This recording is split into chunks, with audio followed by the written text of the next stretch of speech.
Bonjour les beaux amours, je suis au Cool Club.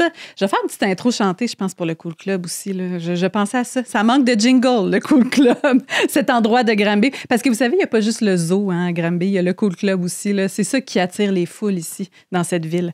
Bon, alors, cette année, vous savez, peut-être que vous ne le savez pas pantoute, peut-être que je vous l'annonce, je vais avoir 40 ans. Et oui, j'arrive à ce moment-là dans ma vie. Et là, j'ai décidé pour mes 40 ans, parce que je me demandais, tu sais, est-ce que je me fais un party? Qu'est-ce que je m'organise pour mes 40 ans? Puis, quand j'ai eu 30 ans, je suis partie toute seule au Sri Lanka. J'ai vécu quelque chose de très intérieur. On dirait que pour moi, les transitions de décennie, c'est important de je sais pas, faire le point. Là, tu sais, un petit peu comme dans la nouvelle année, là, quand on regarde ce qui s'est passé, ce qu'on veut que ce soit pour la prochaine, pour la suite. Puis moi, 40 ans, c'est ça que j'avais le goût de faire aussi. Donc, j'ai accepté de participer à un défi de grande envergure, je dois dire. Je vais me joindre à l'expédition Leucan.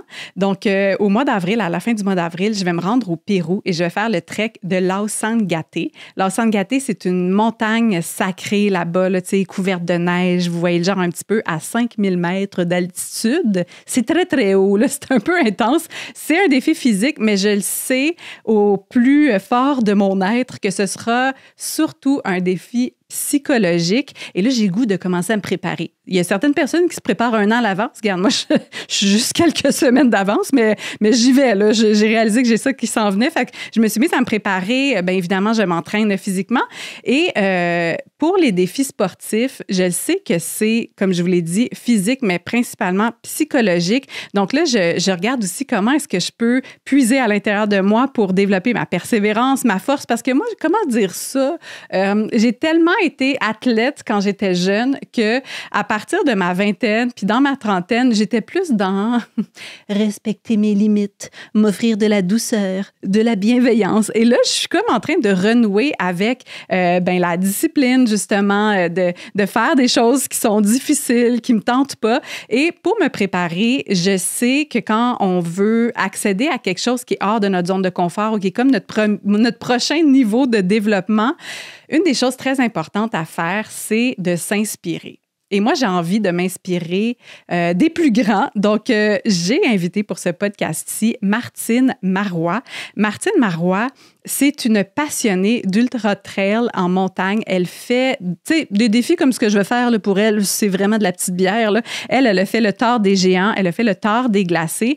L'ultra-trail, là, si vous ne savez pas de quoi je parle, je vous avoue que moi non plus, je ne connais pas vraiment ça, là, mais ce que je sais que ça veut dire, là, c'est que ce sont des gens là, qui courent très longtemps, qui courent beaucoup dans des conditions qui peuvent parfois être vraiment exigeantes.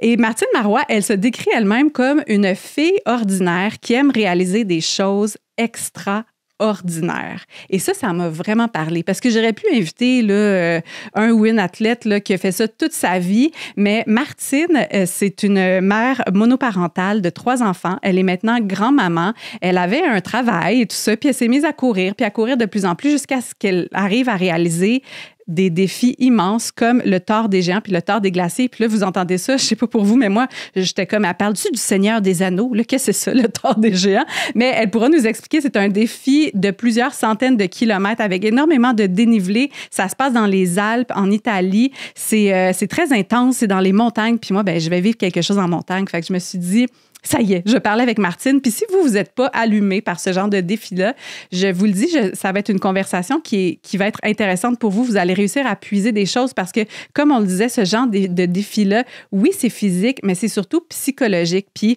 des défis dans la vie, on en a de différentes envergures à plein de moments dans nos vies. Puis ça peut être vraiment là, de tout ordre. Fait que c'est sûr que dans votre vie à vous, vous rencontrez des défis. Puis c'est ça que ça permet de faire, des fois, de se lancer des défis physiques. C'est d'être capable de travailler sur notre résilience. Comment est-ce qu'on se comporte? Qu'est-ce qu'on a comme discours intérieur quand on est face à de l'adversité? Donc, je suis certaine que vous allez ressortir de cette conversation-là avec plein de belles pépites. Et pas juste ça, l'histoire de Martine, elle est vraiment, vraiment inspirante de façon générale. Fait que laissez-vous porter par cette magnifique conversation avec Martine Marois.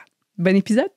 Ça fait longtemps que je veux que tu viennes t'asseoir dans ce beau divan orange, Martine Marois. Je suis vraiment inspirée, puis ça doit être un mot que tu es tannée d'entendre, là, mais c'est vraiment ça à quoi je pense quand quand je vois tout ce que tu as accompli, mais à travers ton histoire aussi, puis c'est ça que j'ai envie qu'on explore aujourd'hui aussi, ton histoire de femme, au-delà de tout ça, tu sais, parce qu'on va mettre nos accomplissements de l'avant, puis j'ai fait ça, mais je trouve que ce qui est intéressant dans ta démarche, c'est que tu ramènes ça aussi à la femme que tu es, avec les embûches de la vie de tous les jours. Puis c'est pas parce qu'on fait des choses extraordinaires qu'on est, on est au-dessus de l'ordinaire aussi. Tu sais, c'est comment on tisse ça, les grands défis comme les défis de la vie de tous les jours. Fait que merci d'être là.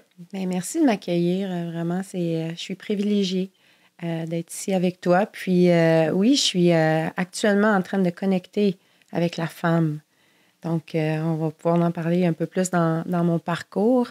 Mais c'est vraiment ça. Moi, c'est l'alignement entre l'entrepreneur, l'athlète et la femme que je suis en train de parcourir dans cette quête au travers d'un défi sportif qui me fait vibrer 100%.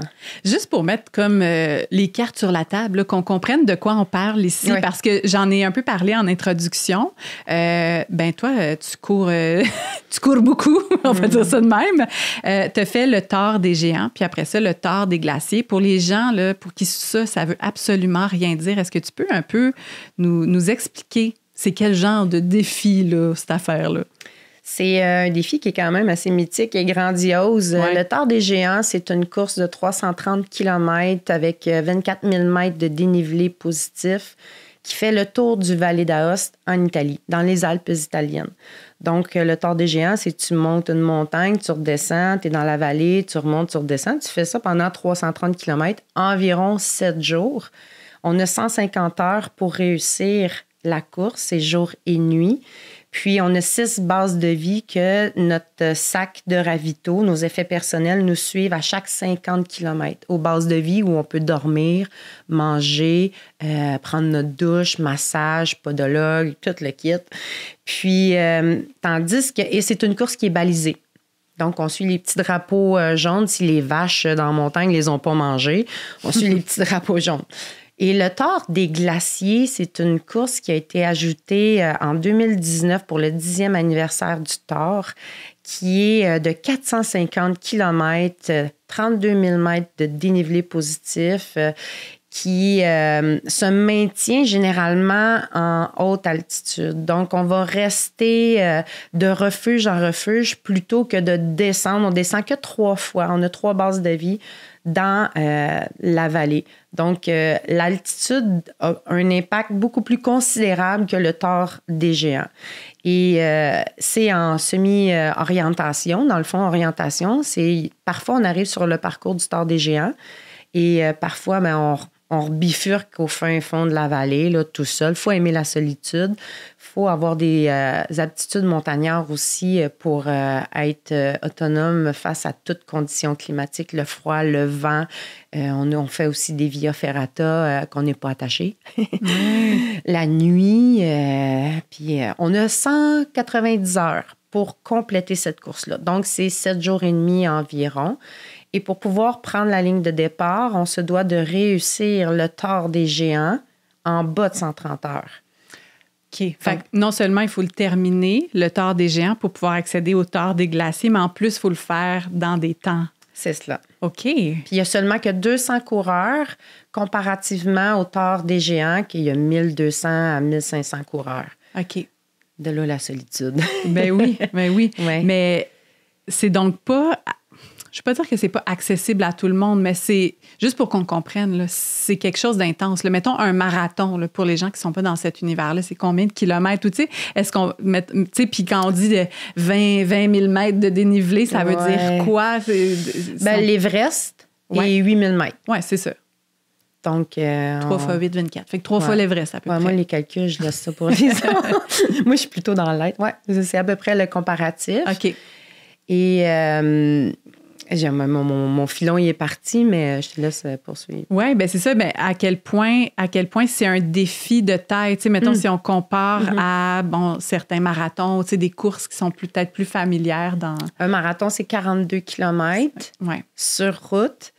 Et tandis qu'un marathon en sentier, un ultra-trail, on va calculer quasiment le double de la durée comparativement à un marathon sur route. Fait que c'est vraiment, au fil du temps, avec cette course-là, on vient à apprendre qui je suis et qu'est-ce que j'aime, dans quel environnement j'aime me dépasser. Est-ce que c'est sur route? Est-ce que c'est un 5 km, 10 km? Est-ce que c'est marcher un Compostelle? Est-ce que c'est courir en trail longtemps? Mais pour ma part, c'est vraiment cette connexion-là à la nature qui était vraiment forte. Et j'ai été aspirée. Au début, je disais j'étais poussée, puis on me fait prendre conscience que j'ai été aspirée vers l'univers du tort depuis 2018, que je suis dans cet environnement-là année après année, puis que j'évolue. Oui.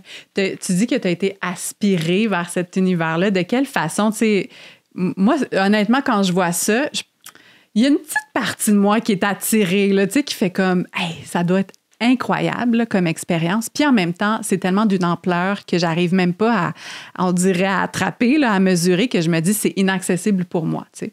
Je dis, ça, c'est pas ma gang. Là. Ça, c'est du monde bien intense. Comme moi, je serais pas capable de faire ça. Puis la question qui me monte souvent, c'est pourquoi on fait ce genre de défi-là? Tu sais, c'est quoi le but? Parce que, je veux dire, il y a l'accomplissement, mais après, tu retournes dans ta vie. Tu sais, c'est ça aussi, je me dis, c'est quoi le moteur pour ce genre d'immense défi-là? Qu'est-ce qu'on va chercher dans cette intensité-là et cette ampleur? Ben, pour ma part, c'est vraiment c'est là où je me sens comme si je suis en sécurité, drôlement. C'est là que je me sens à ma place. C'est là que je me sens ma propre reconnaissance. Au début, je voulais crier haut et fort, parce que l'événement a commencé en 2018. Je voulais crier haut et fort, j'existe, je suis là. Et j'ai pas réussi. À 192 km, on m'a retrouvée semi-consciente dans les sentiers. Et quand je me suis réveillée, tout de suite après, ça a été comment je peux revenir, mais de façon différente. Et c'est là, parce que j'avais senti quelque chose au fin fond de moi-même que dans les courses ici au Québec, je n'avais pas senti. Donc, ma quête a commencé là, de pas, je veux dire que j'existe au monde entier, mais c'était plutôt de prendre conscience que j'existe pour moi. Fait que c'était ma quête à moi, ma reconnaissance à moi, reconnaître ma naissance, c'est mon évolution, apprendre à m'aimer, à aller là où je brille. Fait que c'était plus ça, ma quête à moi. Tu as réalisé que c'était une quête qui était vraiment pour toi dans ton existence. Puis quand tu dis réaliser que, tu sais, la grandeur de qui je suis, est-ce que tu as envie un peu de nous raconter ton histoire? Tu sais, qu'est-ce qui t'a mené jusqu'à la première fois, mettons, que tu es allé au tort des géants? Tu sais, est-ce que tu étais une athlète? C'est quoi ton histoire? Parce que je t'ai entendu dire que tu étais une fille ordinaire qui aimait ça, réaliser des choses extraordinaires. Puis ça m'a vraiment accroché comme phrase parce que tu vois juste la manière dont moi j'en parle de « ben moi je fais pas ça, là, moi je suis une fille ordinaire là, tu sais, qui peut pas réaliser des défis comme ça. » Tu sais, je me rends compte que déjà, là, moi je me suis catégorisée dans quelque chose. Fait que, tu sais, toi, t'arrives d'où? Puis quand est-ce que tu as réalisé que peut-être tu serais capable de faire ce genre d'affaires-là puis que tu as eu le goût de l'essayer au moins? En fait, à la base, je suis une joueuse de basketball. OK. J'ai joué ici collégiale à Granby au basket. Donc, je suis une fille d'équipe qui, par la suite, quand je suis allée à l'Université de Sherbrooke, c'est là qu'on a commencé avec un plan d'entraînement qu'on devait courir 3 fois semaine des 20 minutes. Mais tu sais, pour quelqu'un qui fait des stop and go, courir en continu, c'est comme hyper difficile. J'aimais pas tant ça, mais je le faisais parce que je devais le faire. Et ça, c'est à peu près en 2007. J'avais 27 ans. Moi, je suis allée à l'université à 27 ans. Qui fait, par la suite, j'ai commencé en 2013 à coacher des gens, à courir à relais de Montréal jusqu'à New York, jour et nuit, pour une compagnie, le groupe Esprit de Corps. C'est là que ça a fait comme... Ouf. C'est pas tant la course qui m'a fait le oomph, pas tant la folie de courir jusqu'à New York, jour et nuit, mais c'était d'emmener les gens à se dépasser. Fait que c'était plus ma contribution auprès des individus qui a fait un éveil pour moi, qui par la suite, j'ai coaché, emmené, dans le fond, ma relation avec la montagne, a parti avec le Mont Washington, des ascensions hivernales qu'on amenait des gens en interdépendance à accomplir le sommet du Mont Washington l'hiver. Et c'est là que mon amour pour la montagne a débuté. Ma curiosité est partie là, que je suis allée fouiner un peu partout, puis je suis allée me mettre dans des conditions montagne, ce qui a emmené la course en trail en 2013. Alors ça a été mon début là, de course en sentier. Avant, j'ai fait un marathon dans ma vie, puis c'était l'enfer. Là. J'ai pas aimé ça, là, 4h30 de temps, là, courir là, sur l'asphalte, c'était long. Puis après ça, mais ma première course en trail que j'ai faite en 2013, en 2014, ça a été un 80 km en trail. Non, mais on s'entend-tu là, que c'est pas bien plus intelligent, mon affaire? J'ai fini avant-dernière, mais j'aimais pas ça. Mais pour moi, c'était une longue journée dans le bois avec mon conjoint parce que je courais avec mon chum. Puis j'étais en nature, j'étais dans la montagne. Ça a été ma première relation à la montagne qui a fait que j'en veux plus. Je vais être là plus longtemps. Fait que je me suis inscrite à des 100 km, des 125 km que j'ai pas réussi pendant 3 années de suite, qui a fait qu'on a découvert que j'étais atteinte de la maladie cœliaque, qui expliquait beaucoup de choses. Et là, mon chum décide que, on suivait des amis sur le Tort des Géants. On s'inscrit au Tort des Géants l'année prochaine, puis c'est une pige au sort, au hasard. Donc, on avait tous mis nos noms dans le chapeau, mais mon chum plus 2 autres amis sont pigés, mais pas moi. Fait que là, j'appelle ma fille en pleurant, tu sais, là, ma fille, mais maman, tu t'es tout le temps débrouillée dans la vie, là. Fais une levée de fonds, faites quoi? Parce que mon billet, moi, il coûte 2000 $ de plus que... Fait que là, pour participer au Tort des Géants, c'est une pige pour accéder à ce défi-là, pour pouvoir aller le faire. Fait que là, ils pigent des petits dossards. C'est ça. Mais si t'es pas pigé, tu peux quand même y aller? Participer. Okay. Il y a 40 dossards de solidarité qui donnent un 2000 $ à une cause caritative là-bas. Et, mais il y a 75 pays qui sont représentés au Tort. Donc, c'est faut que tu sois vite avec ta carte de crédit puis que tu respires doucement. Tu te trompes pas dans tes chiffres parce que ça part en 6 minutes. Donc, j'ai réussi à avoir mon dossard de solidarité qui a fait que j'ai participé à cette course-là. Par la suite, dans le fond, là on commence l'histoire, c'est en 2018. Okay. Alors, c'est de là que moi, tout a basculé, qui a fait comme j'ai dit, je me suis évanouie par la suite. Comment je peux faire pour revenir, mais de façon différente? Parce que sur cette ligne de départ-là, j'étais avec le sentiment d'imposteur. Puis toute ma vie, dans mes courses, j'étais un imposteur. Mais dans le fin fond de moi-même, je me sentais, je le disais tout le temps, l'âme n'est pas dans le bon corps. Je me sens comme une athlète. C'est là, c'est ma fratrie. Je veux être là, mais mon corps ne m'aide pas, ne me permet pas d'être là. Donc, c'est de là qu'en 2019, j'ai fait, OK, comment je peux revenir, mais de façon différente? Puis j'ai commencé à modéliser. J'ai commencé à être très curieuse dans mon développement personnel. Donc, moi, je suis allée chercher beaucoup de concepts et d'informations du Tony Robbins, du Joe Dispenza, Brené Brown. J'étais allée toutes les chercher, puis j'ai comme rassemblé ça, puis je l'ai appliqué à mon expérience à moi, qui a fait, j'ai commencé à me modéliser. Qu'est-ce qu'ils font les top pros? Je vais commencer à me comporter comme une athlète professionnelle, mais je ne le suis pas, mais je vais me comporter comme, là, je suivais Fernanda Machel, qui a fait des choses exceptionnelles. Elle fait de la méditation. C'est quoi de la méditation? Je sais pas comment faire de la méditation. YouTube, méditation guidée. OK, je reste là, je bouge pas. Mais j'ai commencé comme ça. Ils font du yoga. Je suis allée faire du yoga show. Donc, j'ai pris l'information puis je suis allée l'expérimenter sur le terrain pour me créer des nouvelles habitudes, des nouveaux comportements, attitudes qui m'emmènent aujourd'hui à avoir changé complètement ma personnalité et qui je suis. Mm-hmm. Je ne suis pas une athlète professionnelle parce que ce n'est pas ma profession. Par contre, maintenant, sur cette ligne de départ-là, je suis tellement à ma place avec mes frères et mes sœurs d'aventure parce qu'on a tous notre histoire sur cette ligne-là. On vient tous chercher quelque chose, c'est notre quête personnelle, là. Donc, c'est comme ça a commencé. Il y a tellement de choses que tu as dites.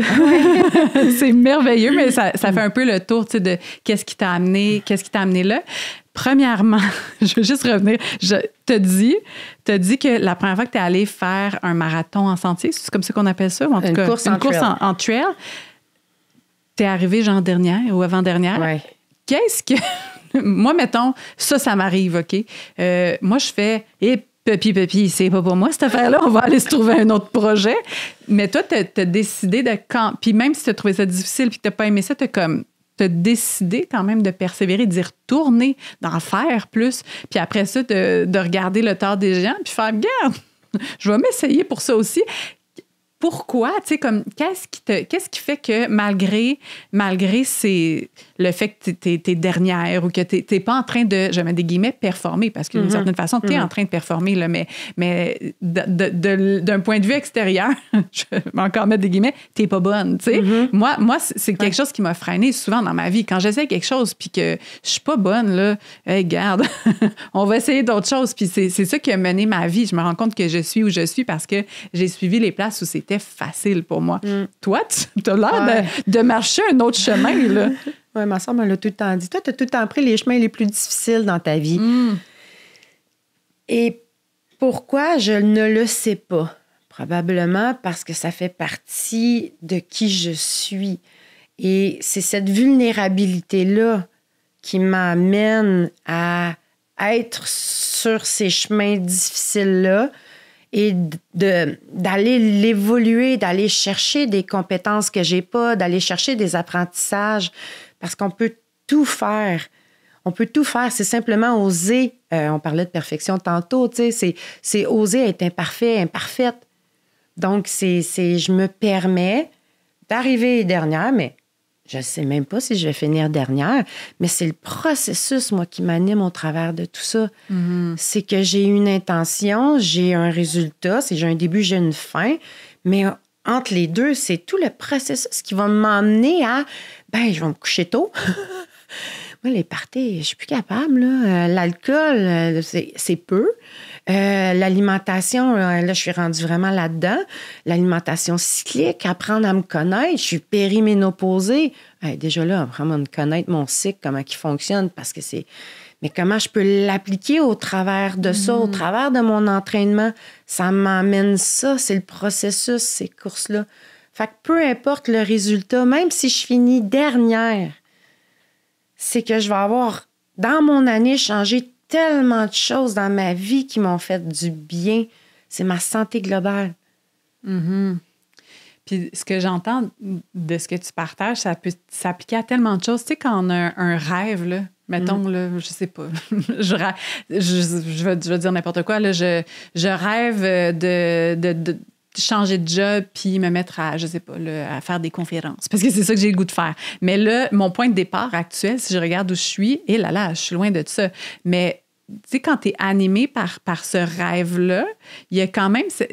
Tu sais, on pourrait être dans la manifestation et puis je vais me faire un vision board puis je vais attendre que l'univers me dépose ça sur ma petite cuisse, tu sais. Mais de ce que j'entends, de ce que tu me dis, c'est d'être animé par un rêve, puis après ça, de poser toutes les actions, les micro-actions du quotidien, faire les choix qui nous alignent sur ce rêve-là. C'est tout aussi important que d'aller atteindre le rêve. Là. C'est tout à fait, c'est une excuse. Puis tu sais, ton rêve qui te fait vibrer, c'est ton point de... C'est là que tu veux aller, c'est ta finalité. Dans le fond, puis là, par la suite, tu as une intention, c'est quoi que tu veux? C'est de décrire c'est quoi que tu veux au travers de ton rêve. Qu'est-ce que tu veux vivre? Qu'est-ce que tu veux ressentir? Qu'est-ce que tu veux voir? On active nos 5 sens. Puis, on va aller définir, là, je vais parler, c'est quoi les caractéristiques de ce rêve-là? Ou sinon, les caractéristiques du défi. Tac, tac, tac, j'ai besoin de ça, ça, ça. Oh là là, ça me génère des limitations, des croyances qui me limitent, des blocages, des peurs. Et là, la magie, c'est de prendre une peur, une limitation, puis c'est d'aller l'évoluer dans un cycle. C'est comme ça que je fonctionne. Donc, je te donne un exemple. Dans mon entraînement, j'avais peur. Mon coach m'a donné du ski touring, du ski de randonnée alpine pour économiser mes genoux et faire de l'entraînement croisé. Je sais monter, mais je ne sais pas descendre en ski. J'ai peur, tu sais. Donc, c'est de prendre cette peur-là que je vais aller chercher une nouvelle expérience avec des gens qui sont bienveillants, qui ont le savoir, qui ont les compétences et qui peuvent m'enseigner et que je me sente sans jugement. Que je me sens que, sais-tu quoi, j'ai le droit d'être pas bonne. J'ai le droit de pas comprendre. J'ai le droit de tomber. Mais je suis avec des gens, une fratrie, une communauté qui vont me permettre ça. Qui vont me permettre d'être la première fois. Peut-être la deuxième. Mais à la troisième, c'est ma responsabilité. C'est de recommencer et de recommencer. C'est ce qui fait que ça va devenir dans mon moi une habitude. Ça va être intégré. Puis par la suite, c'est comme rendu à ta finalité, là, c'est là. Tu n'as même plus à y penser. C'est à l'intérieur de toi. Oui, de sentir qu'il y a des communautés aussi. Puis c'est drôle que tu parles de ski touring parce que ça résonne avec mon expérience de cet hiver, OK? Parce que moi, à la base, j'ai étudié en ballet. Puis on n'avait pas le droit de faire de ski, de patin, de ce genre de sport-là. Fait que j'en ai jamais fait du ski. Puis j'habite à Sutton maintenant, puis ça fait partie du mode de vie de Sutton de faire du ski. Les enfants vont faire des journées de ski à l'école. Ma fille fait du ski. Tu sais, tout le monde, là, tous mes amis sont ses pentes de ski. Moi, j'en ai jamais fait, OK? Puis je me disais, le ski touring, je pense que j'aimerais ça. Tu sais, l'ascension, ça me tente. Ça, c'est vraiment dans mes cordes. Puis même affaire, j'ai fait, il va falloir que je descende, mais je ne sais pas comment descendre. Puis là, en ce moment, tu sais, quand tu parles de faire place à nos peurs, puis d'évoluer avec nos peurs, puis nos résistances, je suis vraiment dans ce moment-là, en ce moment. Puis je t'avoue que je fais du surplace. Là, j'ai pas vraiment avancé, mais tu sais, quand il y a quelque chose qui nous fait peur, ou on a des limitations, il y a quelque chose qu'on connaît pas, qu'on n'a jamais fait, on peut vraiment se dire, je vais juste jamais y aller. J'ai toutes les raisons de jamais y aller, mais tu sais, moi, c'est avec ça que je me bats à l'intérieur de moi, des parties qui veulent me garder en sécurité, parce que c'est ça que ça veut souvent. Hein? C'est comme, regarde, on connaît pas ça, puis tu pourrais te faire mal, tu pourrais faire rire de toi, tu pourrais vivre un échec, tu pourrais... Tu sais, voici toute la liste des affaires qui pourraient mal se passer. On va te protéger de ça, puis tu vas juste pas y aller faire du ski, mettons, là, pour prendre l'exemple du ski. Ouais. Mais comment est-ce que... Moi, c'est ce bout-là là, que j'arrive pas à... Je sais pas si le mot alchimiser est bon, mais tu sais, de comment être avec ma peur, puis d'y aller quand même. Tu sais, il y a une partie de moi qui veut tellement être à l'écoute de mes limites, puis de pas me pousser, puis de pas me faire violence. Puis une autre partie aussi qui a envie de progresser, puis pas me calcifier en faisant garde. Finalement, j'en aurais jamais fait du ski parce que je me suis juste protégée de ce qui aurait pu mal aller. Mais tu sais, c'est inconfortable le processus de justement évoluer, de grandir, d'aller vers des choses nouvelles. Puis ça s'applique à n'importe quoi. Là, on prend le ski parce que c'est très tangible. Puis moi, ça résonne dans mon expérience actuelle. Mais tu sais, comment toi, tu fais pour justement aller avec... Tu sais, comment est-ce que tu vis avec ces peurs-là puis ces limitations-là puis que tu arrives à travailler avec? On dirait que c'est encore abstrait pour moi dans ma tête. Dans le fond, la peur, c'est qu'on n'a pas la notion, on n'a pas la compétence, on n'a pas le savoir, on n'a pas l'apprentissage, entre autres, OK? Puis, c'est l'inconfort. C'est l'inconfort, c'est l'inconnu. Ouais. Donc, Mais c'est d'aller chercher, comme je dis, d'aller chercher... Des gens, comme dans le ski, mon chum, c'est l'être le plus patient au monde et le plus formidable. Et, il a beau essayer de m'enseigner le ski, je comprends pas.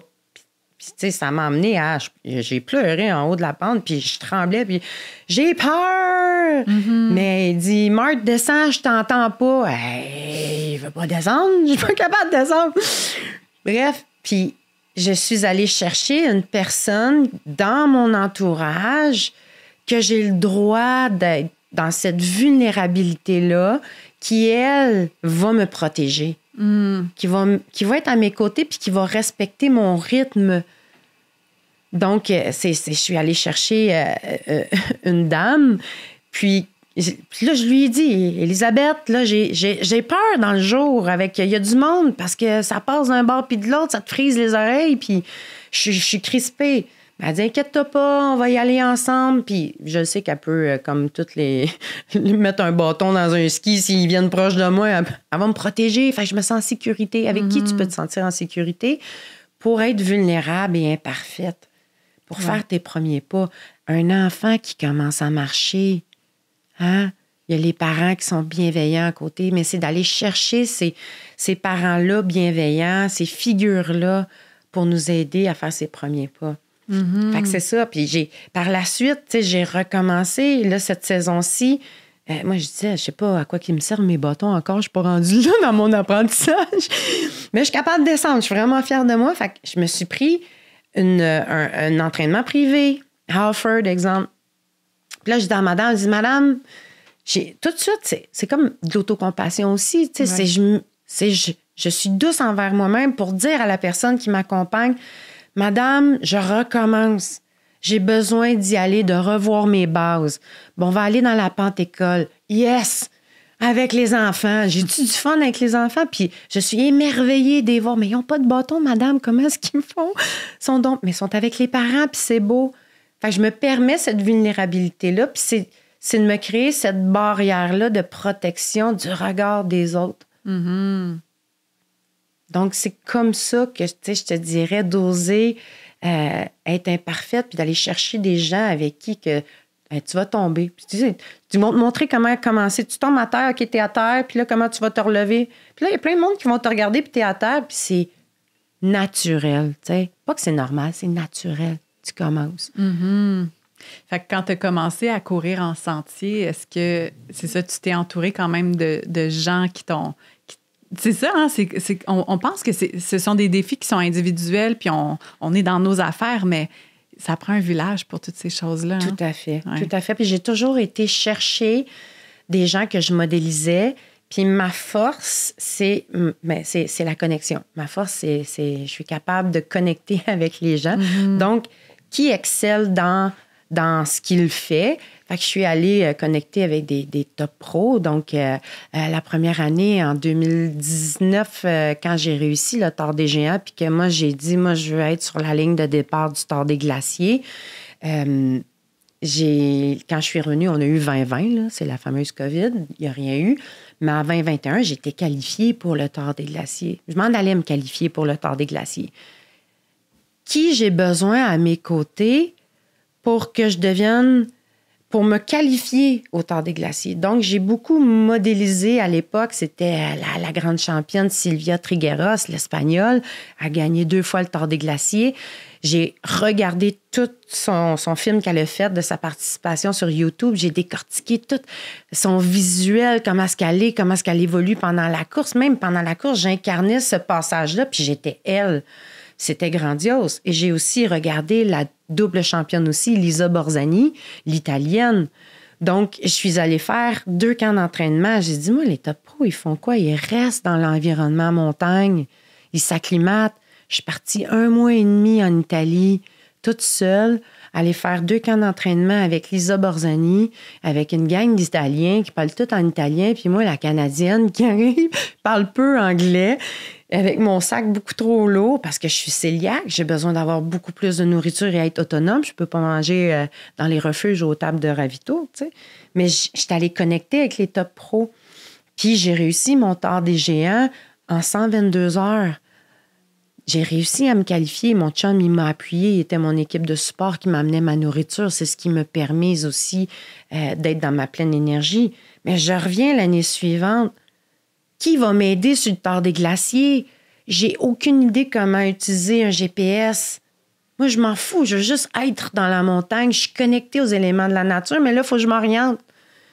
Mais je sais pas comment faire. Ben, le top pro, Jules-Henri Gabiou, le Suisse, qui a gagné le Tour des Géants à 21 ans, puis il a gagné le Tour des Glaciers, il l'a fait. Ça me coûterait combien faire un stage avec toi sur le parcours du Tour des Glaciers? Bon, ben, ça va me coûter tant. Bon, ben, OK. J'ai dit oui. Puis j'ai connecté toute seule avec quelqu'un qui a l'expérience, l'expertise, puis qui m'a amené à naviguer. Il m'a donné tous ses outils, toutes ses ressources. Je l'ai modélisé. J'ai regardé comment est-ce qu'il fait. J'ai même mimé la façon qu'il s'exprime. Tu sais, ça ici, c'est un peu sport. Hein? Tu sais, ben oui, on est à flanc de montagne. Puis là, tu regardes ça de même. OK, sport, ça veut dire un peu sport. Ça veut dire comme, tu sais, OK, ça va être challengeant, là, tu sais. Puis ça va le faire. Tac, tac. Mais pendant le Tour, c'était comme s'il était à mes côtés. Mm. Mais c'est ça, je suis allée chercher des gens qui sont experts dans leur domaine, puis je connecte avec eux pour pouvoir m'emmener à maîtriser cette connaissance-là que je suis en train d'apprendre.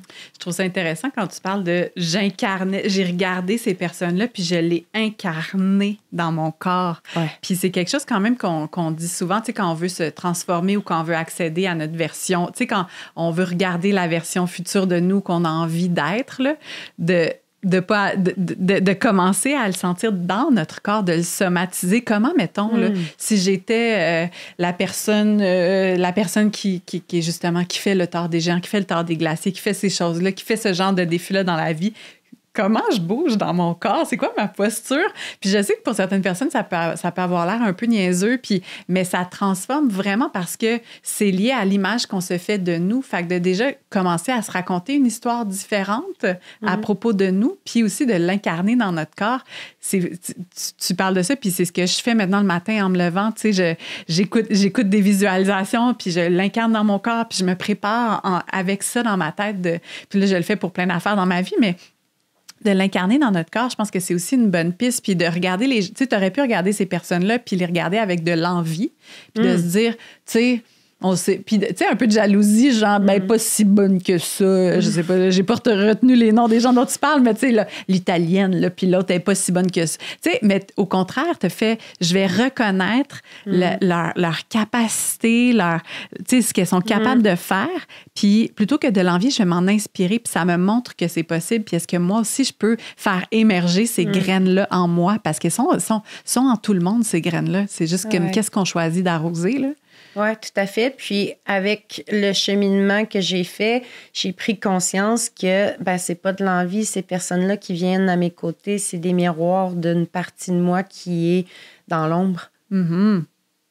Donc, avant, je n'en avais pas conscience. C'était ces personnes-là que je suis... c'est de savoir son mode de fonctionnement. Est-ce qu'on est visuel, auditif, kinesthésique? Donc, c'est quoi notre mode de fonctionnement? Moi, je suis visuel et kinesthésique. Donc, ça va être beaucoup... je vais aller regarder toutes les vidéos qu'ils ont fait, autant dans le tort ou dans toutes leurs autres, tu sais, Instagram, j'épluche tout, là. Donc, je visualise leur comportement, puis je l'intègre, je l'incarne dans ma posture à moi. Mm-hmm. Puis, mais par la suite, ça a vraiment évolué à... c'est des miroirs d'une partie de moi qui veut émerger. C'est donc bien beau. C'est pas de l'envie, de la jalousie, de la compétitivité. Tu sais, sur la ligne de départ du Tort des glaciers, on était 12 femmes. La première année, là, il n'y avait que 3 femmes il était 100 participants. Puis moi, c'était une inspiration pour moi. Ça m'attirait. Puis là, je me disais, pour réussir un podium sur le Tort des glaciers ou Tort des géants, c'est les 5 premiers qui tu as terminé la course, puis tu fais partie d'un podium. Puis tu sais, dans mes médias sociaux, avant, je m'appelais championne sans podium. Puis là, j'ai changé mon nom. Hey, là, je suis Martine Marois Mindset. Là, tu sais, je travaille positivement là, mon mindset. Puis là, est arrivé en 2022, je m'en vais voir la liste des femmes. 14 femmes. Puis là, après ça, c'est de là qu'est devenu le miroir qui est entré en moi, tu sais. Là, c'était comme, là, c'est pas de la compétitivité. Elles sont toutes un reflet d'une partie de moi-même. Celles qui sont à mes côtés. Puis là, c'est comme, wow! Hey, c'est beau, là! C'est ça que je suis, c'est grandiose, là. Donc, c'est d'assumer cette partie-là, c'est de l'apprendre et de l'évoluer. Mm-hmm. C'est de la mettre en lumière. Est-ce que tu trouves ça dur d'incarner le grandiose en toi? Tu sais, parce que c'est ça, le tort des géants, quand tu le réussis, tu deviens comme un géant. C'est un peu ça. Mais tu sais, moi, mettons, me faire dire ça, je suis comme, ben non, je suis pas une géante, je suis juste Van, votre ami. Tu sais, comme on dirait que je pourrais pas prendre ça. Puis, mais en même temps, tout le monde est grandiose aussi. Puis, en tout cas, mais tu sais, d'incarner ça, championne ou comme grande, tu sais, athlète professionnelle, parce que tu parlais de ton sentiment d'imposteur au départ, d'être toi versus les professionnels, tu sais, comment tu as travaillé à être capable d'incarner ça pour toi? Qu'est-ce que c'est dur? C'est très dur. C'est de l'acceptation. C'est accepter qui on est réellement. Donc, moi, plus que j'avance dans mon chemin, plus que c'est magnifique, l'impact que je peux contribuer à la collectivité par mon intégrité. Mm-hmm. Puis c'est de l'assumer. Puis c'est ça que pour ma part, que notre fameuse peur, ben c'est ça. C'est de dire, ben, je suis en sécurité.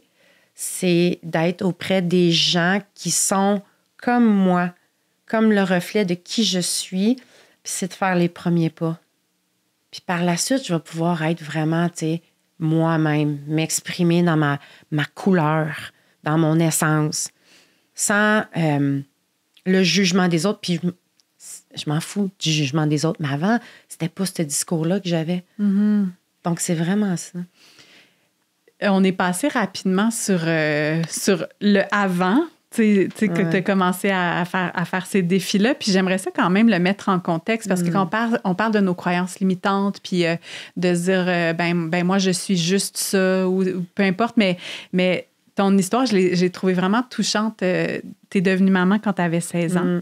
Puis t'as 3 enfants, c'est ça? Oui, j'ai 3 enfants. Puis là, t'es grand-maman aussi, hein? 4 fois. Oui, mais là, quand tu disais, je suis allée à l'université à 27 ans, là, est-ce que c'est à cause de ça, entre autres? Puis qu'est-ce qui a fait que, je veux dire, tu étais occupée à être mère, là, à 16 ans, mais qu'est-ce qui a fait qu'après ça, tu as voulu aller à l'université? Est-ce que tu veux un peu nous raconter d'où tu arrives? Parce que c'est ça aussi qui nous permet de mesurer, je pense, l'ampleur du défi psychologique aussi, parfois. Oui. En fait, moi, j'ai dit à ma mère et à mon père, mais en premier, c'était ma mère, que j'étais enceinte à 8 mois et demi. J'avais eu 8 mois et demi de fait. Je l'avais dit à personne. Et j'ai continué à faire mes sports comme si elle n'existait pas. Parce que dans ma tête de petite fille, j'étais... je portais un lourd mensonge en dedans de moi. Puis dans ma tête de petite fille, c'était comme, je vais faire une fausse couche, puis personne ne va le savoir. Hein? Mais ma fille, maintenant qu'on la connaît très bien, elle a voulu être là. Puis je suis hyper reconnaissante de ça. Donc, ce qui a fait que, quand je l'ai dit à mes parents, 3 jours après, ma mère m'a emmenée au CLSC, puis ils m'ont dit, dans 2 semaines, ton bébé arrive. Tu n'avais même pas fait de suivi de grossesse, tu ne savais pas tu étais rendue à combien, c'est ça? C'est ça. Fait que ce qui a fait que ça a été une méga mobilisation familiale, ça n'a pas été dans le jugement, ça a été accueilli dans l'amour, dans l'entraide. Fait que toute la famille s'est mobilisée, tu sais, basinette, linge et tout ça. Puis est arrivé 1 mois plus tard, finalement. Puis quand je suis sortie, ça, c'était vraiment beau. Quand je suis sortie de la salle d'accouchement, c'était... ma mère et ma soeur sont venues à l'accouchement avec moi, mais c'était mon père et mon frère étaient là. Donc, toute ma famille était là. Fait que c'était vraiment beau. Ils m'ont accueillie. Ce qui a fait que j'ai... après, par la suite, je suis revenue avec le papa de ma fille. Et on est allé en appartement. Elle avait 6 mois. J'étais allée étudier au cégep. Mais j'étais là pour le basket. J'étais pas là pour l'école. Parce que c'était vraiment ça qui m'animait. Et qui a fait que, la vie m'amène le 2e, à 19 ans. Je l'ai dit à 4 mois et demi. Fait que quand même, je me suis améliorée. Fait qu'à 19 ans, j'avais déjà 2 enfants. Je me suis séparée. J'ai eu le petit 3e à 24 ans, qui me suis séparée à 25 ans. Puis à l'intérieur de moi, c'était tellement fort d'aller à l'université. J'ai 3 enfants, je suis monoparentale à 25 ans, 25, 26. Et je me retrouve aussi, plus de job, plus de maison, plus de voiture. Fait que j'ai à me redéfinir complètement avec mes 3 enfants. Puis je me suis inscrite catégorie adulte à l'Université de Sherbrooke parce que je n'avais pas terminé mon cégep. Tu avais des enfants à élever. Non, j'étais tout le temps dans les gymnases. Moi, je comprenais pas quand c'était optionnel parce que c'était les examens. Tout le monde était en train d'étudier, mais moi, j'étais dans les gymnases. Mais j'ai pas eu mon diplôme, mais j'ai eu personnalité féminine de l'année parmi toutes les athlètes féminines du cégep. Athlète féminine de l'année, la joueuse la plus utile sur l'équipe étoile. Donc, j'avais vraiment un impact du point de vue social dans mon groupe de basket, mais aussi au sein de toute l'école Donc, j'avais vraiment quelque chose de beau qui a fait qu'à 27 ans, je suis rentrée catégorie adulte en kinésiologie, volet encadrement sportif à l'Université de Sherbrooke avec 3 enfants au primaire. Au primaire, c'est ça. Fait que c'est là que tu as commencé à courir pour ton programme en kinésiologie. Ouais. J'ai été là pendant 4 ans et demi à voyager Granby-Sherbrooke. Puis mes parents ont été... Tu sais, j'ai toujours eu du support autour de moi. J'ai toujours eu un collectif qui m'a supportée au travers de mon chemin de vie. Bien, d'avoir vécu ça, probablement que ça t'a amené aussi de prendre conscience que la vie, ça se passe mieux quand on est soutenu, quand on est en collectivité, quand on travaille ensemble. Oui, tout à fait. Donc, ma vie est une succession de résilience, hein? De vulnérabilité, de persévérance. Oui, parce que on parle de grands défis, mais tu sais, il devait en avoir là, dans ta vie de mère monoparentale qui essaie de faire ses études au travers ça, de l'adversité, des défis, des choses un peu impossibles à réaliser. Puis, tu sais, oui, il y a ces grands accomplissements-là, mais je veux dire, d'une certaine façon, tu t'es entraîné là, durant ces années-là. Tu sais, des fois, tu fais face à une situation, tu fais, je sais pas comment ça va être possible, mais tu finis par trouver le chemin. Oui. Ben, ça m'a amené, oui, tout à fait ça. Ça m'a amené, comme je dirais, c'est ma vie avant a été constamment en mode survie. Parce que j'étais toujours dans un état, je vais dire, action, là, constamment. Là. Tu sais, quand on parle d'énergie féminine, masculine, là, moi, dans ton masculin. Ben, fort, là, tu sais. Puis j'arrive aujourd'hui, c'est ça ma quête, c'est cette harmonie-là, cet équilibre-là. Je veux plus être en mode survie, je veux vivre. Je veux vivre. C'est ça que je veux. Donc, ma quête, c'était de me connecter à cette énergie féminine-là que je n'avais pas de modèle près de moi. Je ne savais pas c'était quoi prendre soin de moi. Je ne savais pas c'était quoi respecter mon rythme, ralentir du repos, être dans mon intuition, célébrer ma féminité. Je ne sais pas. Moi, j'ai fait l'amour la première fois puis je suis tombée enceinte. Je suis dans la culpabilité. Fait que pour moi, tout ça, c'est pas sain, c'est pas beau. Puis là, je suis en train de connecter avec la femme. Parce que j'ai passé de fille-mère. Mais il manque le bout de la femme qui s'émancipe. J'ai tout de suite été dans, là, OK, là, faut nourrir tes enfants, là, faut protéger tes enfants, là. Donc, j'ai toujours été là-dedans, mais aujourd'hui, c'est cette quête-là, d'équilibre-là, d'harmoniser mon énergie féminine et mon énergie masculine. Puis c'est ma course qui m'a permis, c'est mon événement qui m'a permis ça. De quelle façon l'événement t'a permis d'accéder justement à ta féminité, à prendre soin de toi, à te célébrer, à être à l'écoute de ton corps, puis tout ça? Parce que moi, dans ma tête, je suis comme, boy, c'est très masculin, là, c'est quand même de la performance, c'est d'aller dépasser nos limites. Tu sais, comment est-ce que tu intègres le prendre soin de soi, puis d'être à l'écoute de son corps à travers ces immenses défis-là? En premier lieu, ça a été vraiment d'aller connecter avec ma nature cyclique. Oui. Donc, c'est de m'entraîner en conscience. Ce qui fait que dans mon entraînement, à chaque mois, je vais respecter cette nature, mes phases cycliques. Fait que je vais avoir un hiver, je vais avoir un printemps, un été, un automne. Ce qui fait que je ne suis pas constamment à 100% en train de courir. Donc, quand je suis dans ma phase menstruelle, je suis dans mon hiver. Je me permets de ne pas être en train d'être en entraînement. Je peux être en repos actif, c'est-à-dire je peux être en contemplation, à marcher dans la petite montagne avec mon chien, ou si je suis dans une grosse montagne, je peux m'asseoir et contempler la rivière. Je peux mettre mes pieds dans la rivière, me mettre mon corps au complet, dépendamment de la saison, là. Mais c'est une façon d'aller connecter avec cette énergie féminine-là. Donc, je vais m'entraîner en conscience selon mon cycle. Je vais avancer avec ça. De quelle façon je vais connecter? Oui, beaucoup cet été, dans qu'est-ce que j'évoluais à chaque... comme je mentionne, j'ai un début et j'ai une fin à chaque mois. OK?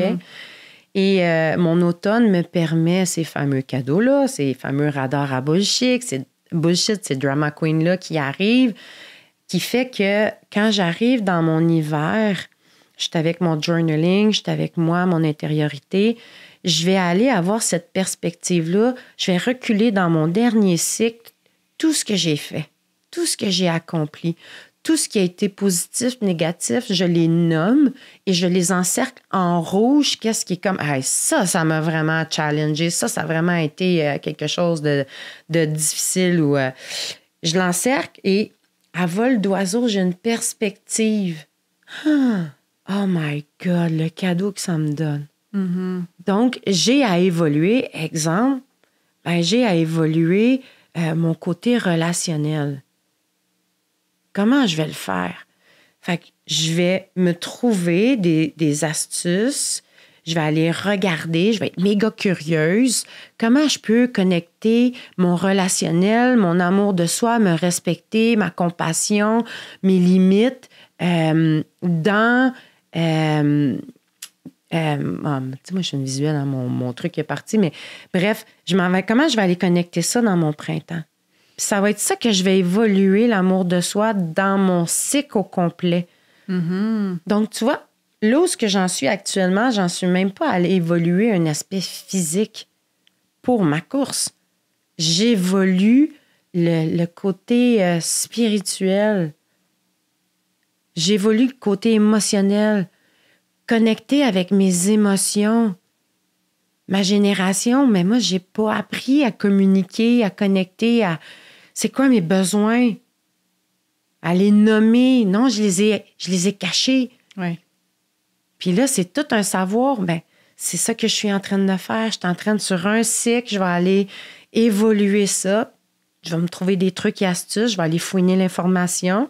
Puis je vais aller le mettre en pratique dans mon printemps. Puis dans mon été, je vais le consolider.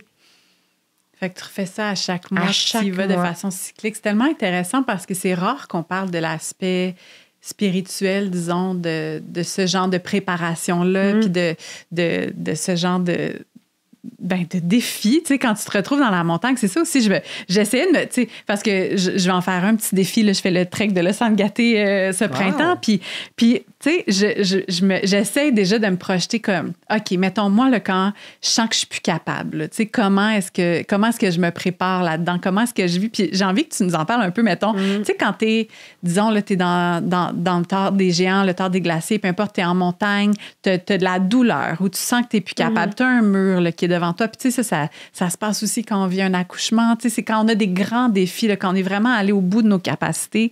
Comment tu fais face à tes murs, justement? Comment est-ce que tu arrives à venir, là, tu sais, t'es dedans, là, mettons, là, puis là, t'es en train de vivre ça, là. Tu sais, comment est-ce que tu arrives à traverser ces murs-là? Parce que je pense que c'est tellement quelque chose aussi qu'on vit dans nos vies de tous les jours, là. En fait, comme je te dis, pour ma part, c'est l'harmonie. Mm-hmm. Donc, je suis en quête de cet équilibre-là, de mon énergie féminine et masculine dans le moment présent. Okay. Afin que je sente un état de béatitude, de quiétude, de joie, de paix intérieure ou de bien-être. Mm-hmm. Okay? C'est ça mon objectif. Ce qui fait que je vais aller chercher tous les mots-clés de l'énergie féminine. Je vais aller chercher tous les mots-clés de l'énergie masculine. OK? Et pendant la course, ce que je fais, si je suis en train, exemple, de monter un col à 3000 mètres, puis ça devient vraiment difficile, je suis dans l'action. J'ai pas le choix d'avoir mon énergie masculine pour qu'il puisse m'amener avec ma force, mon courage, m'amener à être au sommet. J'ai pas le choix. J'ai besoin de lui. Mais j'ai besoin d'être en harmonie parce que si je me fie juste sur lui, je vais être époumonée, là, puis je vais souffrir, là, ça sera pas le fun. Mais je veux être bien. Donc, comment je peux emmener cette douceur-là à l'intérieur de moi? Est-ce que ça va être de m'apaiser avec des mots qui vont me dire, qui vont me réconforter, qui vont respire. Ralentis ta respiration. Ça peut être aussi, si je suis auditive, me mettre une playlist de musique douce.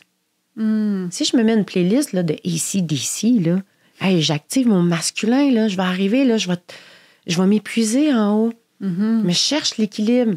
Donc, je vais mettre d'énergie douce, de musique douce qui me calme. Fait que ça va comme être une danse entre l'énergie féminine et masculine dans ma montée qui va m'amener ça.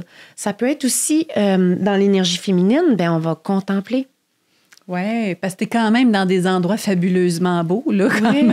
Ah, c'est magnifique. Donc, si je suis une visuelle, je peux me dire, OK, moi, j'aime ça me faire des jeux. Là. J'ai un imaginaire très fertile. Donc, identifie 10 choses que tu trouves de beau et dis pourquoi. Tu fais ça pendant que tu cours, genre? Dépendamment où ce que je suis. Okay. Si je suis dans un col que je suis en train de monter un 3300 mètres, ça se court pas. Non. Donc, c'est du power hiking qu'on va faire, mais la course va se faire après ça. Il y a une petite pente abrupte, mais après, c'est de la course qu'on peut faire. Ouais. Mais dans la montée, j'ai besoin de mettre un pas en arrière de l'autre puis d'avoir une constance. Donc, c'est ça que je fais. Fait que je vais regarder autour. Fait que ça m'amène à observer l'extérieur. Puis ça change mon état d'esprit. Ça change mon mental, puis ça m'emmène cet équilibre-là. Ça peut m'emmener aussi dans cette douceur-là. C'est ça, la respiration, ralentir, des mots doux. Fait que c'est vraiment d'aller chercher, comme je dis, les mots-clés de l'énergie féminine et les mots-clés de l'énergie masculine. Puis c'est comment je peux les faire intervenir ensemble pour qu'il y ait un équilibre selon ce que je ressens ou ce que je suis actuellement. Puis le défi que tu as à faire immédiatement, là, où est-ce que tu en es rendu? Oui. Ouais. Je te donne un autre exemple. J'étais avec mon conjoint, Dany, on avait fait un repérage sur le sentier du Tord des Glaciers et on était partis du refuge. On part tôt le matin, c'était notre 2e journée. Ça avance pas. J'ai aucune énergie, ça le fait pas, pensée négative, puis on est dans un col qui... c'est un 3000 mètres lui aussi, puis il est quand même assez psychologiquement difficile, puis ça le fait pas. Puis je fais intervenir comme toutes mes notions, puis ça fonctionne pas, jusqu'à temps que je fasse comme « Oh, attends, Dany est là. Comment je peux me connecter à son énergie, à lui, pour... C'est mon modèle. C'est comme si c'était mon père bienveillant qui est en avant de moi, mon grand frère, puis que je marche dans ses pas. Puis c'est ce que je faisais. Donc, mon focus était mes yeux et mes pieds. Chaque pas incarnait Dany, puis je le ressentais, puis il m'amène cette harmonie-là. Il m'amène à marcher plus doucement. Donc, la connexion énergie humaine. Tu as aussi l'énergie de la terre, l'énergie des végétaux, l'énergie des roches, des minéraux, l'énergie du ciel, l'énergie des animaux. On était dans ce col-là, puis là, l'énergie négative commence à revenir. Et là, bang! L'univers m'envoie un bouquetin magnifique sur le bord du rocher. Puis là, c'est comme, ouf! Ça me ramène l'équilibre. Oui. Est-ce que tu vis justement des expériences comme... Tu parles de... Tu es en train de traverser quelque chose de difficile, là, finalement, il y a un bouquetin qui arrive, ça te réénergise.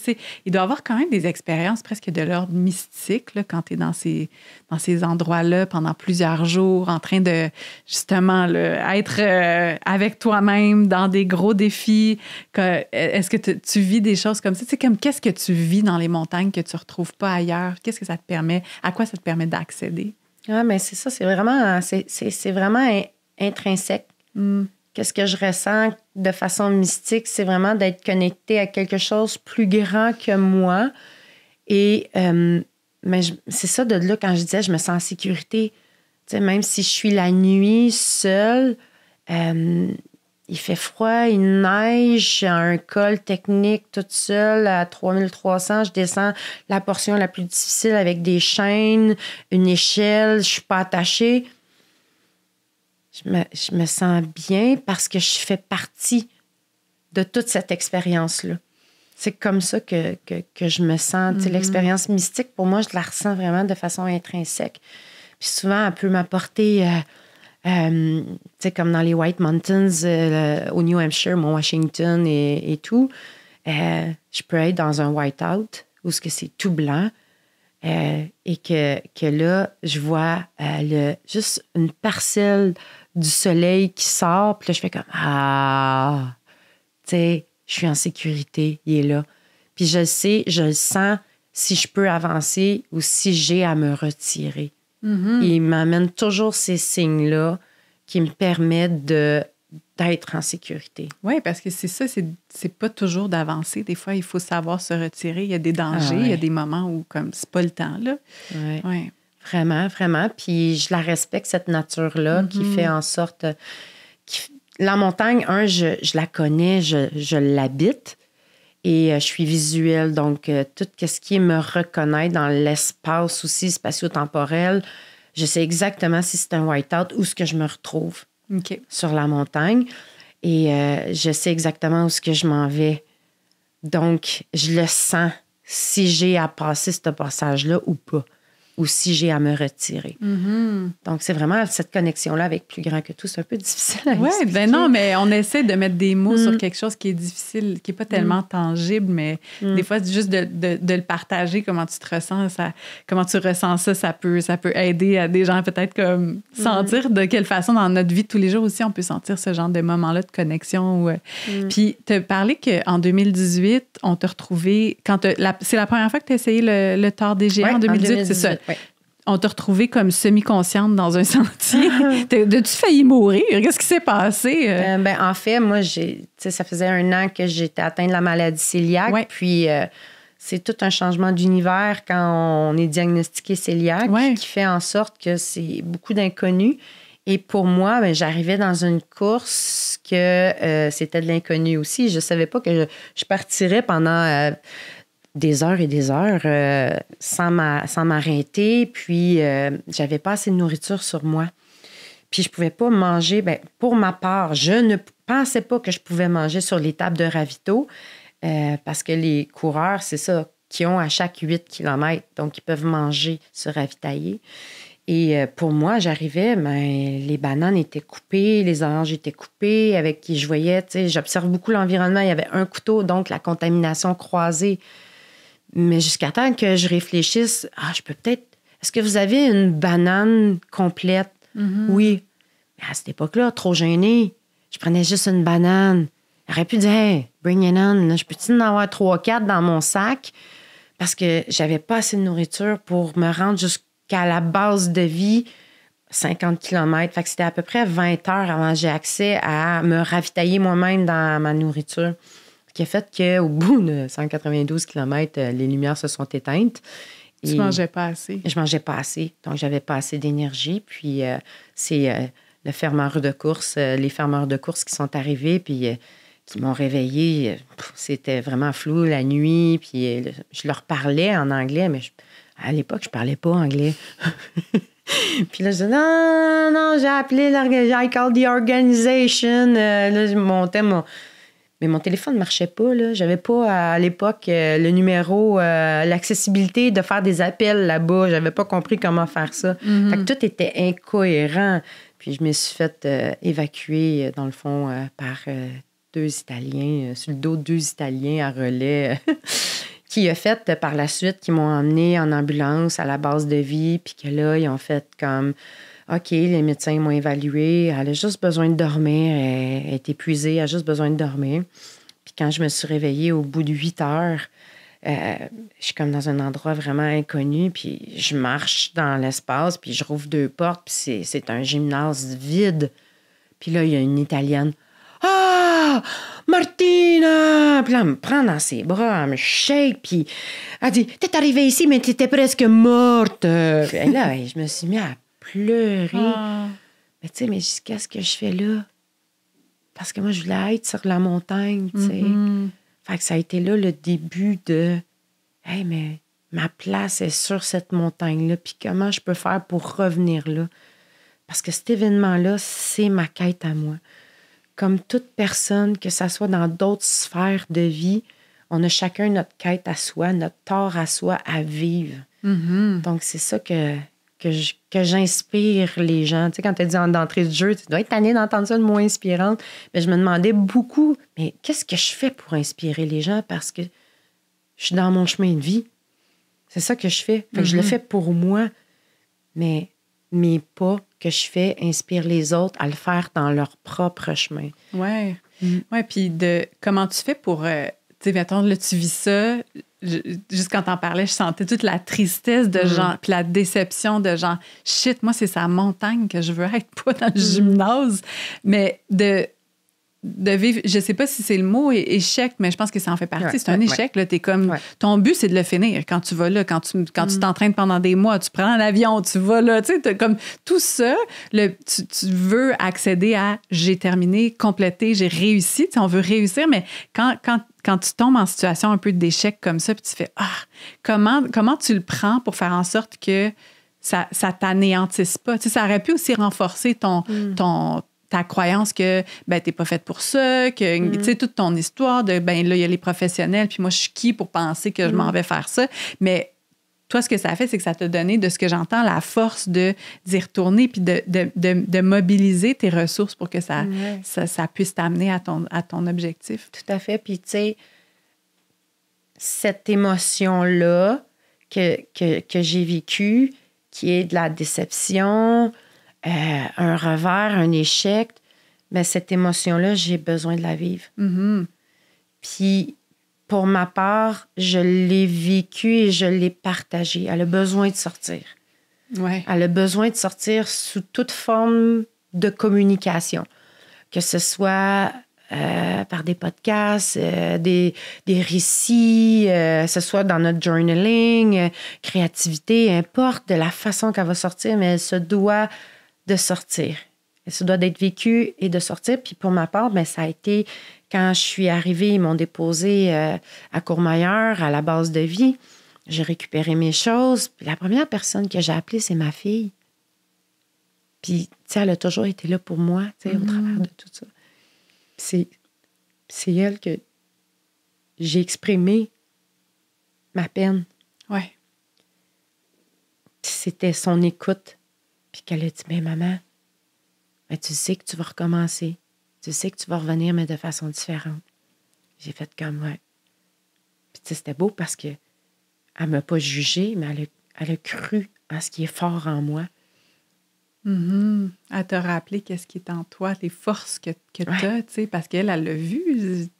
Ta première fille, vous avez sans doute traversé tellement de choses ensemble. Elle connaît elle connaît bien mon parcours. C'est ça, puis elle connaît de quoi est faite sa mère, là, tu sais, de quoi tu es capable. Puis c'est ce qui a fait que quand je suis revenue de façon différente, c'est de là dans la cyclicité. Tu sais, quand on est dans l'automne, là, c'est lâcher prise. Oui.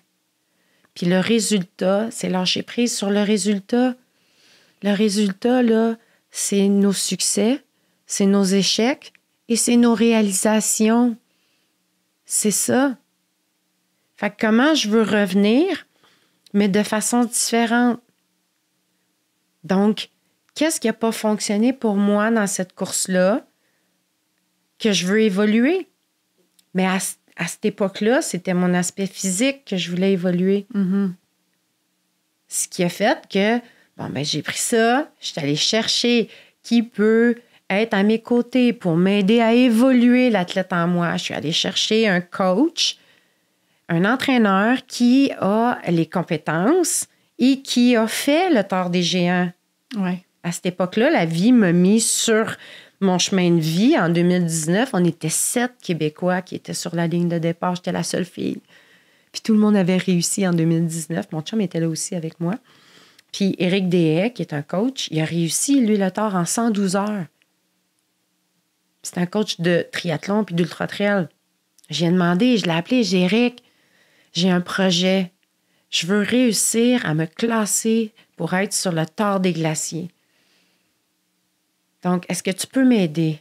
Puis en 2019, j'avais réussi avec mon conjoint Danny, on l'a fait ensemble. On avait réussi en 144 heures sur 150 heures.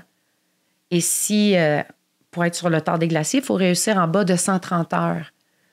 Donc, j'ai dit à Éric, j'ai quand même beaucoup là, à retrancher. Là. J'ai 14 heures, là, en trop. C'est énorme. Hey, merci de m'aider dans mes calculs. C'est énorme. Mais il m'a emmené... Je faisais pas de vélo, je faisais pas de cross-training, moi, d'entraînement croisé. Tout ce que je faisais, là, moi, là, c'était de courir. 4 saisons. Courir. À l'automne, j'étais tout le temps blessée. Au printemps, j'étais toujours blessée. Donc, il m'a amené à m'entraîner différemment. Il m'a amené à être sur le vélo. Mm-hmm. J'avais peur de faire du vélo, moi, sur route. Bien, qui vient avec moi, vélo sur route? J'ai un vélo de montagne sur la route. Mais c'est mon Dani. Parce que c'est avec cette personne-là qui a les compétences, puis que je me sens en sécurité, que je vais aller apprendre. Fait qu'il est venu avec moi, on a fait un circuit 2-3 fois ensemble. OK. Puis après ça, je repars toute seule. Maintenant, je fais du vélo toute seule, puis je pars. Il dit, t'as fait 100 km de vélo, Marthe? Je dis, ouais, ça a super bien été. OK, mais t'avais-tu amené une trip de rechange de vélo? Parce que je sais pas comment changer encore un pneu, là. Ça, c'est dans mon évolution, là. C'est ça que j'allais apprendre. Je dis, mets-moi pas tes peurs dans ma tête, là. Je suis pas rendue là, mais je pars avec cette confiance-là. Mm-hmm. Mais ça fait partie des éléments que je vais évoluer.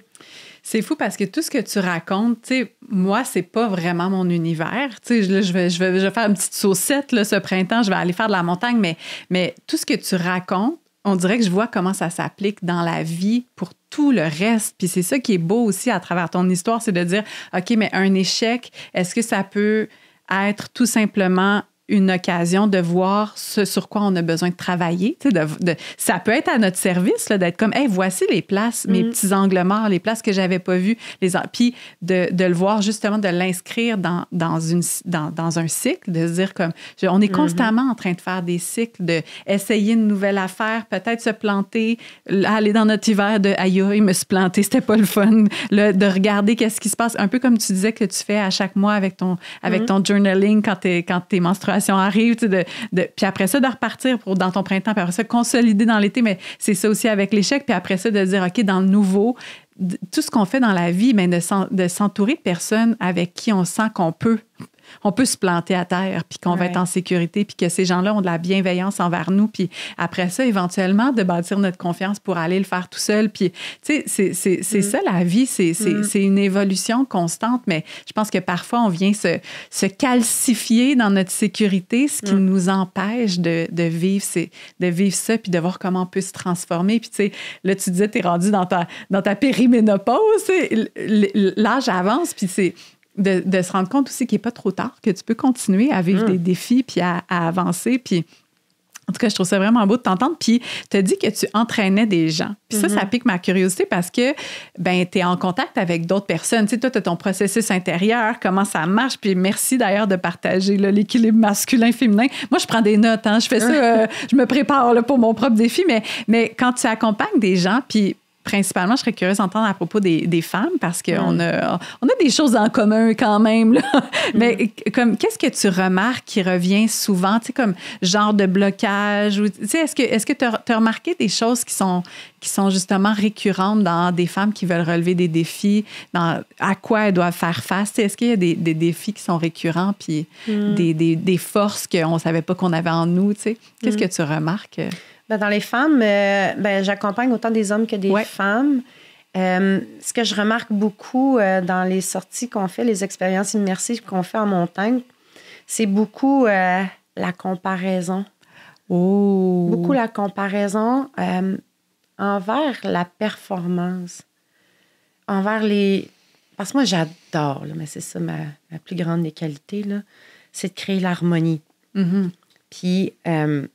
des fois, je vais créer des bulles de fratrie, puis je les mets ensemble pour qu'ils apprennent à connecter ensemble parce que chacun dans cette bulle-là a son unicité, a son intégrité. Il a sa force qui va faire briller cette fratrie-là, cette bulle-là. Et souvent, ils sont jumelés avec des gens qui vont être plus forts qu'elles. Il va y avoir des sportifs, il peut y avoir des triathlètes, il peut y avoir des dames qui font des compostelles, il peut y avoir des dames qui font des dans soixantaine puis qui font des 5 km de course. Importe, c'est pas ça l'objectif en soi. Moi, c'est ce que je leur enseigne, c'est comment, à travers cette expérience-là, que ces gens-là sont une partie de vous-même, comme on expliquait d'entrée de jeu, que vous prenez puis que vous venez évoluer. Ils sont là de façon bienveillante et consciente. Mm-hmm. Tous ceux qui sont avec moi sur les expériences immersives en montagne sont conscients que ce n'est pas la pancarte à tout prix. C'est pas la performance. On n'est pas là dans une optique de temps. Des fois, on se rend même pas parce qu'on respecte la nature. On respecte le rythme du groupe. C'est vraiment pour être. Moi, c'est ce que je leur enseigne. Vous venez connecter avec l'essence de qui vous êtes par le biais de la montagne. Mm-hmm. Parce que la montagne, ça représente soi. Donc, jusqu'où que tu es capable d'aller dans tes limites. Et cette génération-là que j'accompagne, tu sais, c'est des 30 à 70 ans, j'adore parce que c'est multigénérationnel. Mais c'est cette génération-là qu'on n'a pas nommé nos besoins, qu'on n'a pas communiqué. Donc, ces femmes-là, c'est d'apprendre à mettre leurs limites, à ne pas être la mère sacrificielle, d'accepter l'aide. Elles sont jumelées avec des hommes que, pour eux, physiquement, c'est facile et que pour elles, physiquement, c'est difficile. Mais l'homme, lui, il vient chercher le côté émotionnel, ralentir, de la douceur. Il vient travailler son énergie féminine au travers de son masculin qui est fort. Mm-hmm. Mais ça, c'est grâce à la femme qui, elle, vient travailler sa capacité à s'exprimer et dire « J'ai besoin d'aide. OK, qu'est-ce qu'on peut faire pour t'aider? Est-ce que je peux t'aider à prendre ton sac? Ça va être moins lourd sur tes épaules. Tu n'es plus toute seule. On est ensemble. Mm-hmm. Et là. Enlever son sac. Hein? Mais qu'est-ce que les gens vont dire? Comment? Mais qu'est-ce que je vais faire, moi, si un jour je veux monter la montagne puis je ne suis pas capable d'emmener mon sac? Ben, c'est justement ça que j'ai dit à une de mes participantes. J'ai dit, elle a 70 ans. Elle est magnifique. Mais j'ai dit, le jour où tu vas vouloir faire ton propre défi, dans ton propre chemin, tu vas le faire à ta façon, puis ton sac, tu vas l'avoir à ta façon. Mais là, on est en interconnexion. On est en train de vivre quelque chose dans un collectif. Et comment, toi, dans ton intégrité, là, tu peux pas être dans ton intégrité quand tu es dans l'effort. Puis c'est difficile. On recherche l'équilibre, l'harmonie. Donc, en acceptant de distribuer ton sac, il y a quelqu'un que lui, il vient ralentir, mais il vient contribuer aussi. Puis là que toi, tu vas être capable de rire, tu vas être capable d'emmener ton essence, d'emmener tes talents, tes forces à l'intérieur du groupe, parce que là, tu es dans cette capacité-là. Mm-hmm. Mais si on est dans la difficulté, on ne peut pas y avoir accès. Oui. Puis celui qui est en avant, que physiquement, c'est peut-être plus facile, il y a quelque chose à apprendre aussi de faire « Moi, je peux contribuer, puis je peux travailler avec les autres pour justement être là, ralentir. » C'est tellement beau de voir comment aussi on peut mutuellement s'apporter puis apprendre des choses. Ah, c'est riche. C'est tellement beau, puis c'est ce que j'aime de mon métier que je fais, puis dans ces accompagnements-là, c'est créer ces connexions-là sur la montagne, ces bulles de fratrie-là, parce que ça reste. Ouais. Ça reste dans le temps, là, tu sais, je connecte des humains ensemble, là. Mm-hmm. Puis moi, je suis comme une chef d'orchestre, là. Je trouve ça tellement beau. Je crée des symphonies. Ouais. Tout ça par ça, l'équilibre du masculin et du féminin. Tu sais, moi, je les vois, là, je les lis, les personnes, là, je suis capable de les voir, là, comme, OK, boy, j'ai beaucoup d'énergie masculine. OK, comment on peut amener de la douceur à travers ce groupe-là, tu sais, puis là, ben, je vais chercher des éléments dans l'autre groupe. OK, là, j'ai besoin de toi parce que, tu sais, elle va amener du rire, cette personne-là, tu sais. OK, ben là, fais un peu l'innocente, là, accroche un arbre, là, puis fais semblant que tu es en connexion, là, avec la nature, là, mais, tu sais, viens t'insérer au travers du groupe. Puis viens amener ton énergie. Viens amener ta belle lumière parce que c'est ça qu'elle est. Puis là, ça l'amène. Là, tu vois, là, le groupe, là, ils commencent à rire ensemble. Avant, ils étaient en difficulté parce qu'ils essayaient de s'harmoniser. Mais là, OK, je suis allée chercher un élément. OK, c'est beau. Fait que C'est grandiose, c'est magnifique. C'est tellement intéressant. Là. Ouais. Je vois toutes les opportunités d'apprentissage, puis de croissance, puis de développement. Là, toi, t'en es où dans tes défis? Là? On dirait qu'on n'est pas allé là comme... Parce que là, tu dis que t'en as tout le temps des nouveaux, puis tu recommences. Là, t'en es où en ce moment dans... C'est quoi, là, ton prochain... Mon prochain défi, bien, en fait, c'est j'ai pas réussi encore mon tort des glaciers. Depuis 2022, j'ai arrêté à 206 km à cause des barrières horaires. En 2023, 3 jours après que je suis arrivée à Courmayeur pour m'acclimater tout l'été, ben, j'ai eu un accident. Je me suis déchiré le ménisque. Donc, j'ai passé mon été à me reconstruire. J'ai quand même pris le départ de la course. Que j'ai arrêté au bout de 45 km parce que j'avais le genou tellement enflé. Et je suis revenue, dans le fond, de façon différente. De là, j'ai fait du ski. Puis, en 2024, cette année, ben, l'année passée, j'ai pris le départ du Tort des Glaciers et j'ai arrêté exactement à la même place. Ah ouais? 206 km, barrière horaire, exactement. Puis là, j'étais comme, je suis en train de reproduire exactement le même tort. Si c'est ce qui a amené dans mon hiver, la réflexion aussi avec mon coach, qu'on a vraiment décortiqué, que l'altitude déshydrate énormément. Pour 2 % de déshydratation, c'est 6 % de baisse de performance. 1, 2, je suis périménopausée et 3, cœliaque. Donc, moi, j'ai vraiment un combo gagnant qui fait que je suis, à comparer des autres, que c'est ma réalité. Donc, et j'ai été sous-alimentée. Donc, j'avais pas assez de nutriments pour supporter les efforts physiques que j'avais. Mais tu sais, le froid, c'est un stresseur thermique. C'est un stresseur thermique. Donc, j'étais vraiment là-dedans. Tu sais, je te dis le mot stresseur. Là, c'est vraiment quelque chose que j'ai comme encore plus ouvert ma curiosité. Le fameux système nerveux. Hein? Ma course fait en sorte que je mets mon corps à dure épreuve, qui est un stress, qui est chaud du cortisol, qui m'envoie dans mes surrénales épuisées. Bon, c'est tout du nouveau langage pour moi. Mais là, je suis en train de me faire accompagner par Karine Mousseau avec l'alimentation cyclique. Et c'est toute cette quête-là qui m'amène à, OK, quand j'amène un état de stress à mon corps, comment je peux lui amener un état de repos? Fait que pour moi, je le vois encore dans action-repos. C'est encore du masculin et du féminin. Équilibré. Équilibré. Donc, je suis dans cette quête-là de déshydratation. Fait que comment je peux m'outiller à m'hydrater dans des longues distances avec des conditions thermiques.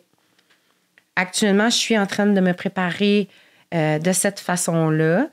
Et aussi l'alimentation, tout un changement d'habitude alimentaire. Essayer de me connaître, ma cyclicité, parce qu'avec la périménopause, mon cycle, il est variable, il n'est pas régulé. Fait que là, c'est de la connaissance de soi. Avec la température, je vais aller chercher ma température au niveau de mon col utérus. Moi, c'est toutes des choses que mon corps, moi, j'étais pudique, là. Fait que là, c'est d'aller à la connexion, d'accepter la femme que je suis comme ça, là. Fait que je suis vraiment dans quelque chose d'autre qui est... C'est intéressant, parce qu'on dirait que c'est pas ce... Tu sais, quand je pense à, mettons, le tort des géants, le tort des glaciers, je pense à certains défis, mais je pense pas à la profondeur de ce sur quoi tu es en train de travailler. Puis ce que je trouve cool aussi, c'est ça. Tu parlais de Cynthia Mott tantôt avant qu'on enregistre, puis de Karine Mousseau qui a aussi été sur le podcast, c'est de voir comment aussi il y a un village autour de toi qui peut se bâtir en venant comme... continuer à apporter des outils. Puis c'est ça, ça me fait tellement plaisir d'entendre ça, parce que c'est ça la mission de l'École de la vie, c'est venir de nous permettre de nous outiller pour notre expérience humaine qui est unique à chaque personne, mais de sentir que ça a un petit impact dans ce que tu es en train... Hey, c'est beau! Là, énorme! Puis tu sais, je t'avais écrit, je t'avais remercié parce que l'École de la vie a été comme, je vais dire, un peu... Tu sais, j'aime ma mère du fond de mon cœur. Elle a fait ce qu'elle a pu avec les connaissances qu'elle avait. Mais c'est pas ce que vous êtes. Pour moi, ce que vous êtes en train de m'apprendre, m'éduquer à être cette jeune fille-là, à être cette femme-là, à être cette visionnaire, cette sage-femme-là. Mm-hmm. Et à être aussi, tu sais, c'est comme Cynthia, tu sais, cette souveraine. Mais que j'ai le droit de dire mes limites, j'ai le droit de m'exprimer. Voici comment je me sens, puis c'est tout à fait naturel. Donc, c'est grâce à vous de connecter à ces femmes-là qui me permettent d'avancer dans mon cheminement vers mon équilibre, mon bien-être à travers le tort. C'est tellement beau. Ouais, puis merci à travers tout ce que tu viens de nous partager, de contribuer à ce tissage-là, à cette toile-là qu'on est en train de créer ensemble, de co-créer pour justement s'accompagner mutuellement. Peu importe notre histoire dans cette expérience humaine-là, puis ce que tu as apporté aussi à contribuer est vraiment grand. Fait que merci aussi de pas juste le faire pour toi puis tout ça, mais comme aussi d'accompagner d'autres gens, de partager ta méthode, le mindset. Puis fait que merci de aussi à travers ton expérience en faire bénéficier d'autres personnes. Puis pour les gens qui, je veux juste dire, je te trouve vraiment badass là, t'es vraiment, regarde, je suis vraiment impressionnée. Puis je trouve ça vraiment beau comment tu tisses aussi cette sagesse-là à travers ce que tu fais. Puis, je sais que tu fais des accompagnements. S'il y a des gens là, qui ont envie soit de se dire « Hey, coudonc, peut-être moi un petit défi, ça me tenterait. » Ou, tu sais, comment est-ce qu'on peut suivre tes aventures? Je sais aussi que ton documentaire, j'ai vu des petits bouts de l'après-bande-annonce tantôt. Donc, il y a ça aussi. Oui, dans le fond, le documentaire, je suis vraiment honorée parce que j'ai eu une équipe de tournage qui me suivit et qui me suivent pour partager ce parcours-là qu'on vient de se dire, puis qui ont pris des images pendant le tort des glaciers, le dernier tort. Puis on va vraiment le présenter dans des festivals. On est approché auprès avec des diffuseurs. Fait que on veut le mettre sur le web aussi. Fait que ça, je suis vraiment honorée. On a une campagne de sociofinancement. Sur ma page martinemarois.com, il y a les informations, aussi les informations pour mes défis sportifs, mes accompagnements, et sur mon Instagram, Facebook. C'est sûr, je suis de la génération Facebook. J'aime ça, écrire des récits.